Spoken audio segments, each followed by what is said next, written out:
네, 결투 지난주 종목 수익률 살펴보겠습니다. 황제민대리의 바이오랜드 목표가 16,000원, 손절가 11,500원 잡고 대응했었죠.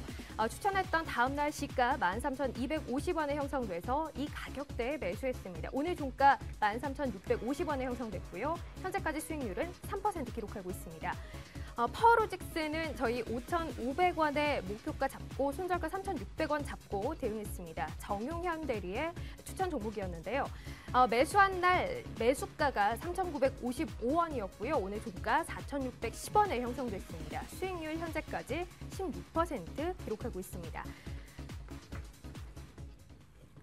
두 종목 추천됐던 종목들 바이오랜드와 파워로직스 일단 현재까지 모두 다 수익을 기록하고 있긴 합니다. 하지만 파워로직스가 좀 더 많이 올랐네요. 결투 함께 하실 두 분 만나봐야 할 텐데요. KTB투자증권 압구정 금융센터의 정용현 대리 그리고 유진투자증권 광화문 지점의 황재민 대리 나와 있습니다. 두 분 안녕하십니까? 네, 안녕하세요. 네, 안녕하세요. 자, 일단은 황재민 대리의 바이오랜드 먼저 저희가 좀 살펴봐야 할 것 같아요. 화요일 추가 상승한 이후에 이렇다 할 상승 나오지 않다가 오늘 좀 올랐습니다. 네네. 수익 현재 3% 기록하고 있는데요. 네네. 한 주간 흐름 어떻게 보셨어요?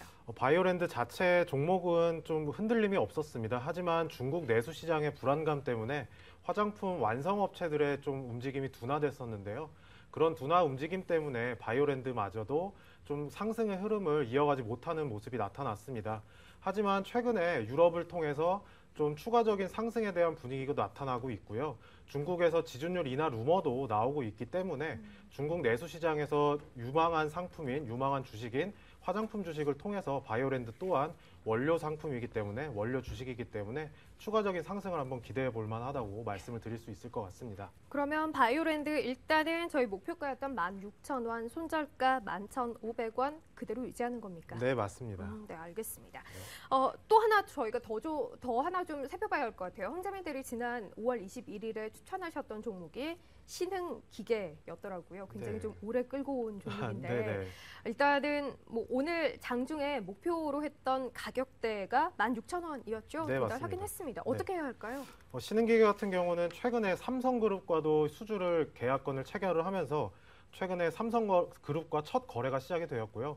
하반기에도 꾸준히 동사의 수주 모멘텀이 이어질 것으로 예상이 되고 있습니다. 비록 한 달 정도 시간이 걸리긴 했지만요.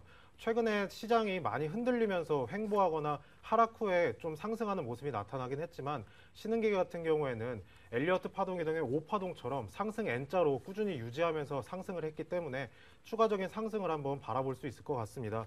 2차 목표가로는 18,000원을 제시해보고 싶습니다. 그리고 조정 시에는 적극적으로 매수를 해보시는 것도 괜찮을 것으로 판단이 되고 있습니다. 손절가 12,500원은 여전히 지켜야 하는 가격대. 네, 맞습니다. 네, 알겠습니다. 그럼 이번에는 정용현 대리의 추천 종목 AS 해볼 텐데요. 파워로직스예요. 저희 오늘 종가까지 한다면 16% 수익이 발생했습니다. 오늘도 매우 강하게 올랐는데요. 지금 보니까 다수 연속 오르고 있어요. 이 종목 한 주간의 흐름 어떻게 판단하셨습니까? 네, 일단 2012년 같은 경우에는 파워로직스가 턴어라운드가 되는 원년이기 때문에 아무래도 그 기존에 올해까지 상승률이 적었기 때문에 상대적으로 좀 강했던 것 같습니다. 일단 목표가 자체는 5,000원 부근에서 매물대가 좀 두텁기 때문에 그 5,000원 부근에서 한 200만 주 이상의 거래량이 발생했을 시에 양봉의 모습을 보이는지가 좀 중요할 것 같습니다. 그렇기 때문에 5,000원 부근에서의 어느 정도 매물 공방 이후에는 만약에 투신 쪽이나 기관 쪽에서 수급이 들어온다면 제시했던 목표가 5,500원까지는 트레이딩 하셔도 괜찮을 것 같고요. 대신에 손절가는 한 4,000원 정도로 좀 상향을 해놓겠습니다. 네, 이상입니다. 네, 파워로직스 5,000원대의 강한 양봉 수급 실리면서 만들어준다면 추가적으로 10%가량의 상승도 가능하다. 목표가 5,500원 유지하고요. 다만 손절가는 기존 저희 3,600원이었습니다. 하지만 좀 더 올려서 4,000원 지키는 선에서 홀딩하자. 이렇게 의견 정리를 할게요. 알겠습니다. 저희 지난주 추천받았던 종목들 한 주간의 흐름 짚어보고 대응 전략 다시 한번 꾸려봤는데요. 오늘 또 새로운 종목 하나 골라봐야죠. 7월 첫 번째 거래일 오늘은 어떤 종목 고르셨는지 확인하겠습니다.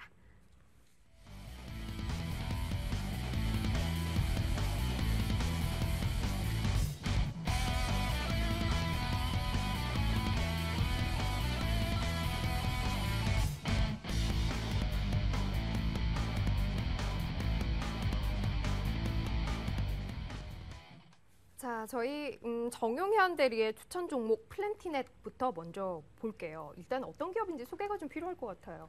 네, 플랜티넷을 먼저 기업부터 좀 소개를 해드리겠습니다. 네. 일단 모바일 쪽과 유선 쪽의 어떤 부가 서비스를 영위하고 있는 업체라고 보면 될 것 같습니다. 일단 모멘텀부터 말씀을 드리겠습니다. 일단은 올해 6월이죠. 올해 6월에 모바일 유해 정보 차단 서비스를 런칭을 했습니다. 그래서 이러한 모멘텀을 가지고 있는데요. 일단은 7월 달부터 KT 통신사와 같이 마케팅을 이제 본격적으로 시작을 할 예정입니다. 그렇기 때문에 KT 쪽에서는 7월부터는 대리점주들을 통해서 동 서비스의 기능 교육과 함께 가입 신청서 양식을 변경함으로써 본격적인 마케팅에 들어갈 것이다 라고 예상이 되어지고 있습니다.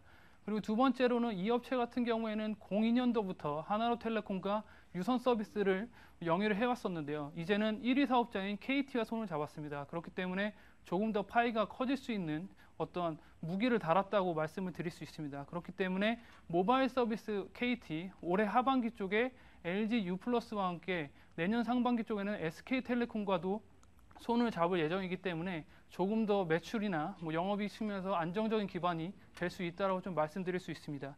그리고 마지막으로 2013년도에는 영업이익률 자체가 한 30% 정도로 증가할 것이라고 예상이 되어지고 있습니다.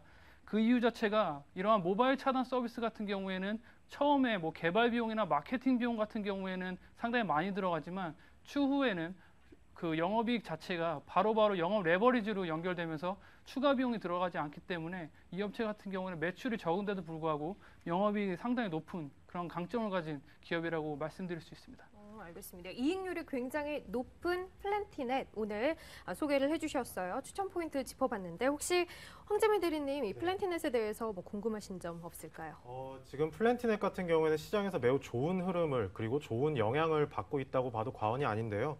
가이던스가 좀 높게 나오고 있습니다. 모든 증권사들에서 가이던스를 내놓는 것도 있지만 그런 컨센서스보다 회사 측에서 내놓는 가이던스가 상당히 높게 나오고 있는데요. 이런 부분이 과연 성과 달성 가능한지 좀 궁금하게 나타나고 있습니다. 그래, 대리님 답변 주세요.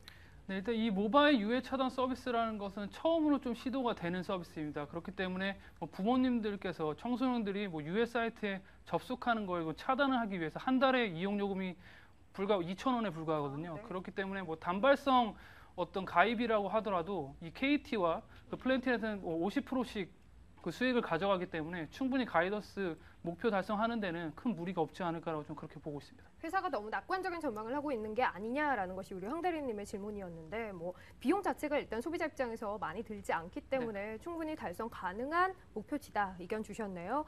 다음으로 황재민 대리님의 추천 종목도 바로 좀 확인해 보도록 할게요.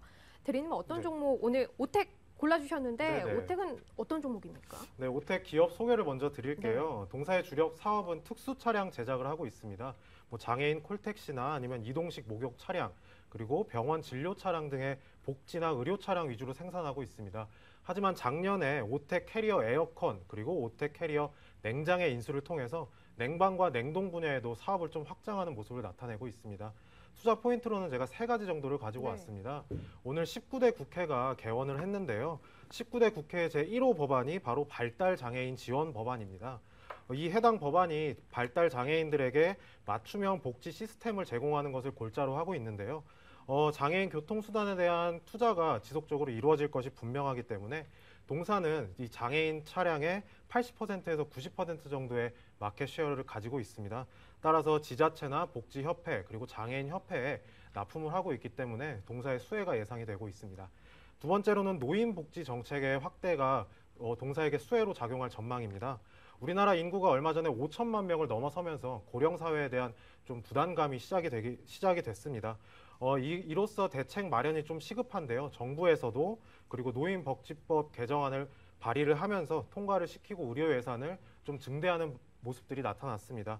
그래서 고령화 문제에 적극적으로 대처하고자 하는 모습이 나타나기 때문에 동사에게 역시 수혜가 되지 않을까라는 판단을 하고 있습니다. 마지막으로는 동사의 기업 소개 마지막에 말씀을 드렸던 신사업에 대한 부분입니다. 신사업이 본궤도에 좀 올라갈 것으로 전망이 되고 있습니다.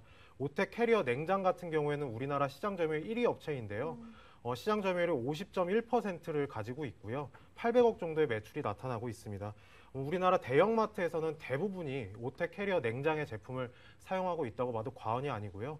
오텍 캐리어 에어컨 또한 미국 시장을 진출을 하고 있는데요. 미국 캐리어사의 지분을 인수를 해서 아무래도 글로벌 수출 비중을 좀 늘려가려는 모습이 나타나고 있기 때문에 이 오텍에 분명하게 신사업에 대한 수혜가 나타날 것으로 기대가 되고 있습니다.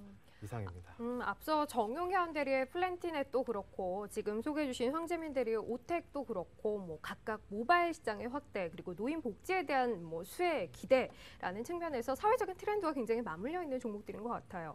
혹시 정용현 대리님 이 오텍 종목에 대해서 뭐 질문하실 거 있을까요?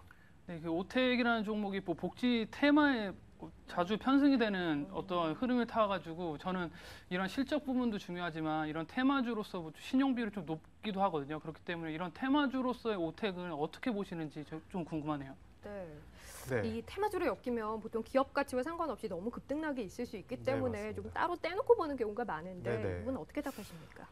특별한 대선 주자와의 연관성이 있지 않고 정치 테마주로 좀 분류가 됐던 부분도 없지 않아 있습니다. 오늘 같은 경우도 윌비스나 사람인 HR처럼 좀 일자리 테마주들과 함께 형성되는 모습이 나타났는데요. 시장 흐름과 상관없이 테마주로서의 모습도 분명히 보였던 건 사실입니다. 하지만 실적 부분을 정용현 대리님께서 말씀을 해주셨는데요. 동사 같은 경우 IFRS 연결 기준으로 실적이 잡히게 되면 올해부터는 실적의 성장이 엄청 크게 나타날 것으로 전망이 되고 있습니다. 그리고 노인 복지나 장애인에 대한 것은 모든 대선 주자들이 관심을 보이고 있는 분야이기 때문에 어떤 한 분야의 정치 테마주로 연관이 된 부분이 아니라 사회적인 트렌드로서 엮여서 갈 부분이기 때문에 이 부분에서는 어느 정도 우려를 조금은 낮추셔도 될 것으로 판단이 되고 있습니다. 네, 알겠습니다. 자, 각각 이 종목 두 종목의 투자 포인트 확인해봤습니다. 이제는 가격 대응 필요할 텐데요. 각각 어느 정도 가격대 잡고 대응해야 할지 좀 살펴보도록 할게요. 화면 보시죠. 오텍이 오늘 보니까 1.4% 정도 밀렸습니다. 8,000원대 초반대 정도, 8,300원대 정도의 마감가가 나왔는데요. 내일 시가를 매수가로 설정해서 대응합니다. 목표가는 10,000원까지 잡고요. 손절가 7,500원입니다. 플랜티넷 역시 오늘 8,300원대 정도의 거래 마무리가 됐습니다. 내일 시가에 매수하고요. 목표가 9,400원, 손절가 7,700원으로 대응하겠습니다. 짧게 두 분께 이 두 종목 가격대 이렇게 정하신 이유를 좀 들어야 할 것 같아요. 먼저 플랜티넷부터 볼까요? 네, 플랜티넷부터 말씀드리겠습니다. 일단 차트를 보면서 말씀을 드리겠습니다. 네. 일단 제가 차트에 뭐 고점 부분을 동그라미를 쳐놓고 그 저점 부분도 동그라미를 좀 마크를 해놨는데요. 일단은 9,000원 정도에는 큰 매물대가 있습니다. 근데 제가 9,400원으로 설정하던 이유는 충분히 성장 가능성이 있는 회사이기 때문에 어느 정도 오버셔팅 가능성까지 열어놨기 때문에 9,400원으로 설정을 해드렸고요. 단기적으로 봤을 때는 7,700원 선이 무너지게 된다면 그 밑에 저점이 7,000원까지 밀릴 가능성이 있기 때문에 단기적으로 보시는 분들은 7,700원에 손절을 하시고요. 7,000원이 무너진다면 중기 투자자들도 다른 종목으로 갈아타시는 편이 좀 좋을 것 같습니다. 짧게 보시는 분들 7,700원 손절가로 잡고요. 좀 길게 보더라도 7,000원대 무너질 경우에는 손절하는 것이 낫겠다. 목표가는 9,400원 제시해 주셨고요. 이어서 오텍은 또 어떤 관점에서 목표가 손절가 정리가 된 건지 확인해 주세요. 네, 차트를 보면서 말씀을 드리겠습니다. 네. 10,000원, 저는 목표가를 10,000원으로 제시를 했는데요. 10,000원은 이 빨간색으로 표시된 선입니다. 기존의 10,000원을 저항대로 부딪혀서 내려왔던 모습도 있지만 10,000원을 돌파하게 되면 단기적인 시세를 분명히 주고 있습니다. 그리고 이 파란색 원으로 표시된 부분은 기존의 저항대로 부딪히다가 돌파 시에 상승을 크게 나타내는 부분인데요. 오늘 같은 경우 그리고 최근의 흐름도 이 저항선인 8,000원 초반대를 부딪히면서 계속해서 움직이고 있습니다. 또한 노란색으로 표시된 부분은 일단 손절가로 제시한 부분보다는 낮게 설정된 부분입니다. 하지만 단기적으로 말고 장기적으로 보시더라도 이 노란색으로 표시된 6,500원 부근 선에서는 항상 반등이 나타나는 모습이 있었기 때문에 앞으로도 추가적으로 이 종목을 길게 보신다면 하단선은 6,500원 정도로 보시고요.